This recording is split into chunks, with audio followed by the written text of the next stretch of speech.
The Bybit hack just keeps getting worse as we have over 5 billion of withdrawals and it's growing. We're going to talk XRP price because the entire market right now is feeling the pain. Kramer says, guess what? No rebound on Monday because there's going to be a sell-off. Inverse Kramer, along with a survey regarding crypto. I say lots of naughty things, so here's your warning. 79% of them are putting their money back into crypto. That's great news for us, but what isn't great news is the buyback hit. But don't worry, we'll get into that, but your comments come first. Hot, spicy, naughty, relevant. Maybe I'll share it beginning of the next video. Ian Spoon says, Klaus, been in here a few months with you, and I said at the beginning you had the best crypto channel on YouTube. I stand by that. Don't watch anything else. Melting faces. XRP to 10,000. Grown men will cry. Oh my gosh, clickbait, all utter trash. Ian, I agree with you. So many channels out there grew their channel with hype, and now they're still pumping the same bullshit, and more of you are hitting the sub button here. Air QLD Racing says, hey Klaus, always loving the news. A bit off topic, but with the current ETFs and the new ones coming, do you think they will do anything to change the transition between bull to bear market or make it even more of a drop off? No, the ETFs coming in will be a good thing. There's a lot of stingy money on the sideline that doesn't want to get directly into cryptos. They want ETF protection and usability. So yes, the ETFs are going to be a good thing. They're going to be even better considering 2 of the ETFs so far are confirmed to buy in the open market. Gonna love it. DHOV says, send Bybit CEO to prison for 10 years, and anybody else who does the same thing, they can have the same sentence. Let's stop screwing around. I agree. We're sitting here, how many years later, still talking about cold wallet hacks? This is bullshit, everyone. How come we don't have a serial number on each coin that's signed electronically to each person when they purchase it? With a little hard work and a little money, I think we can fix all these problems, but the big problem is they don't want to. Agreed, because with these hack scams and schemes, they're just stealing from the end user, and that's who? You. Gramps D63, another channel member, thank you for the support, says, oh look, another channel that says Elon to 81.99. Dude, that's the other thing. How many times you seen Elon throwing in thumbs of shit? It's getting so annoying. Bro, I'm glad to have found your channel, a true bastion of frickin' common sense. So many retards out there. You bet your ass there's a bunch of fucking retards humping doorknobs. Let's get into the real news. Like the majority of people getting back into crypto after they went through the FTX burn. Oh baby, why am I bringing it up? Because of Bybit. Oh, and we got Kramer talk too. Inverse Kramer, happy motherfucking Saturday. Bitcoin's in at 96,787. ETH is 2739. XRP at 258. We're going to talk price. HBAR, discount. Doge, discount. Litecoin still up there, but peeling back from its highs. Litecoin got pumped on the ETF news. ADA not doing much at 77 cents. XLM hanging out right now at 33. Kramer says no Bitcoin rebound before Monday. Cites too much fear amid the $1.5 billion hack. Now, I will agree. The hack is really sending some bad riffles through the market right now. And I doubt we're going to get anything positive until next week. Because for real, this has been bad. But this is what Kramer says. Not enough time to rally. Too much fear that Monday will open lower. Because remember, the ETFs that trade crypto, right? The stocks that trade crypto, guess what? They can't trade the action right now. So when the Bybit hack happens and we learn more about it like today and tomorrow, these players just have to sit on their hands and wait till Monday. Bloody Monday? Or you could be playing the reverse Kramer trick and doing the exact opposite. Inverse Kramer? It's potential. All right.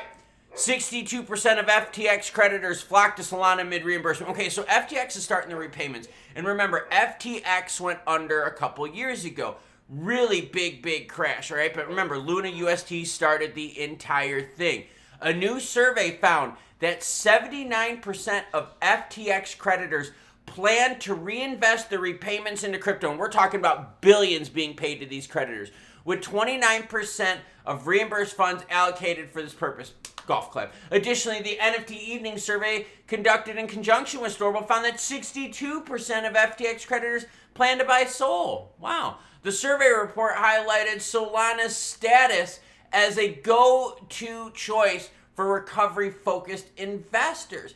Basically what they're saying is, look, we know what SOL can get to. We were all big into SOL with the FTX thing. We're getting back into it. Oh, you want to read the survey and all the juice right here? Like 79% of creditors will reinvest into crypto. And why am I bringing it up? Because we just lost $1.5 billion with Bybit. Yeah, all this shit, it's linked down below. Bybit hack. Okay, so it's not just the 1.5 billion of ETH that's stolen that's the problem. It's not just the fact that it's causing the rest of the market to melt faces in the fucking bad way, right? Like you're under a McDonald's heat lamp and you were a burger that was made at 11:30 and some sad fool ordered that thing at 6 p.m. Yeah, that's the bad melting faces, not the good one. But I'm bringing it up because the Bybit hack was now 1.5 billion plus 5.3 billion in withdrawals. Bybit hack withdrawals top 5.3 billion, but reserves exceed liabilities. Yeah, but for how long? People are losing faith in you. I've said plenty of times on this channel that money in crypto is about trust. That's why we're following Ripple's RLUSD stablecoin. The more they trust Ripple as a company, the more they're going to invest their stablecoin. But now that Bybit was hacked, and even though they're like, oh, all funds are safe, oh, blah, blah, blah, people are like, yo, we're taking our money out because we don't believe you. Look at this. February 21st hack marked the largest crypto theft in history, with attackers stealing more than 1.4 billion in liquid staked ETH. That's not good. Since the incident, the value of Bybit's total assets have fallen by over 5.3 billion. Look at the chart here, is not a good one. Today's hack was massive, a tough hit for the industry, but here's the bottom line. Bybit's reserves still exceed its liabilities as an independent proof of reserve auditor. We've confirmed that user funds remain fully backed.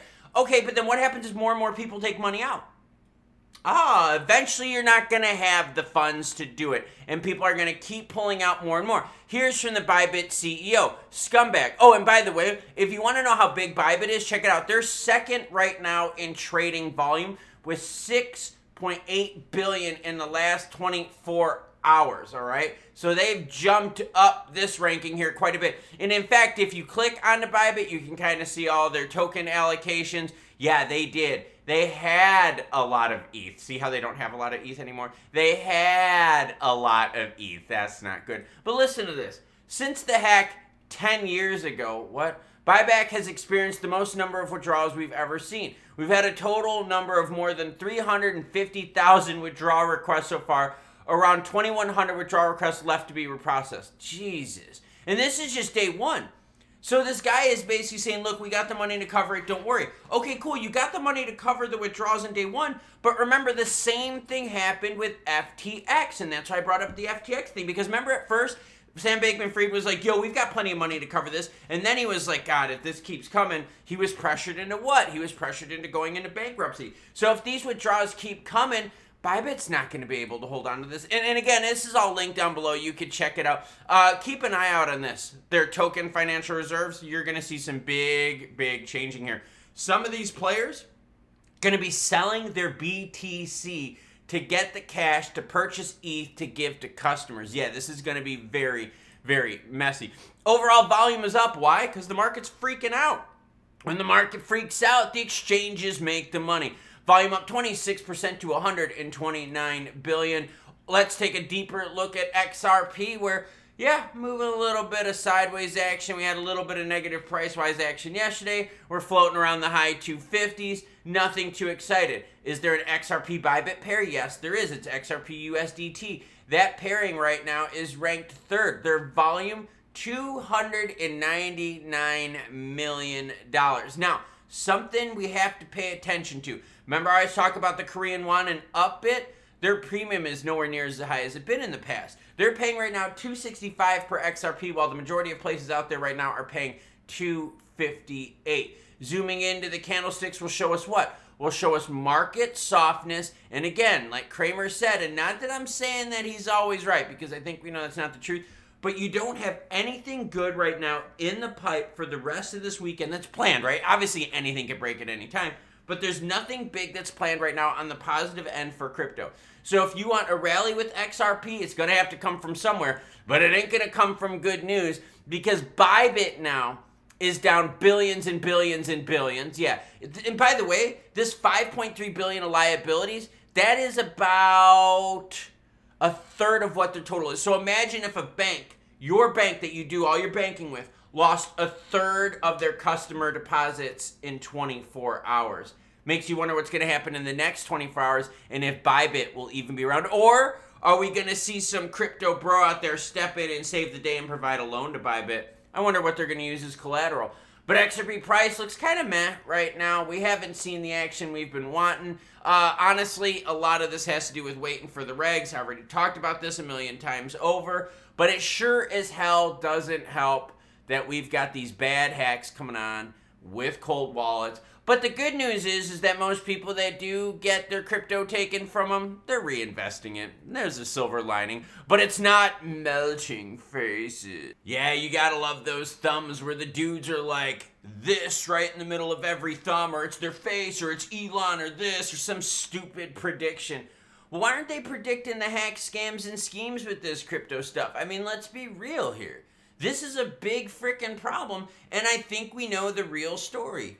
These exchange heads are the one to blame. And if we're sitting here, how many years deep into crypto, and we still don't have a way to figure out how to keep funds safe, and we still don't have a way to keep things transparent, well, we got a massive, massive problem. And you know what's going to happen? Money will not flow into crypto because there will be a lack of trust. Right, Boo King? Thanks, buddy. But that's the deal. The lack of trust. And now if we could get that trust to improve, you could get more people into crypto. That's why the ETFs are such a big thing for XRP, because ETFs have a lot more trust in them. There's a lot more protection in there, and there's a lot more investor, how do I put this? The people that are issuing those trusts, issuing the ETFs, they have a lot backing them. So that's why a lot of players go to that. That's why the BTC ETFs are such a big thing. Players are like, we know we could buy BTC in the open market, but we don't trust BTC directly. We want those ETF products. So just keep that in mind. It's all about trust, and this buyback thing is certainly not helping us out at all. Kramer might actually be right in saying that there's nothing juicy happening this weekend to help us out on Monday. Expecting Monday lows. I don't know if we're going to see the Monday lows because we're already going to be trading that action. Now the stock markets that reflect crypto, yeah, that could be trading lows because that's what they have to wait. They can't trade it like we could, so suck on that. Yeah, as more news breaks, I'll be sure to share it with you. Make sure we hit the subscribe button. We're trying to get to 40,000 subs by the end of the month. It's going to be tough, but we're going to keep working. Hit the notification bell so you don't miss out. Like button if you like what you saw in this video. And by the way, if you want to drop me a comment, you're welcome to do so, because maybe I'll share it at the beginning of the next video. Supposed to do a really hard workout today. I might push it tomorrow. We'll see. Choo-choo, bitches.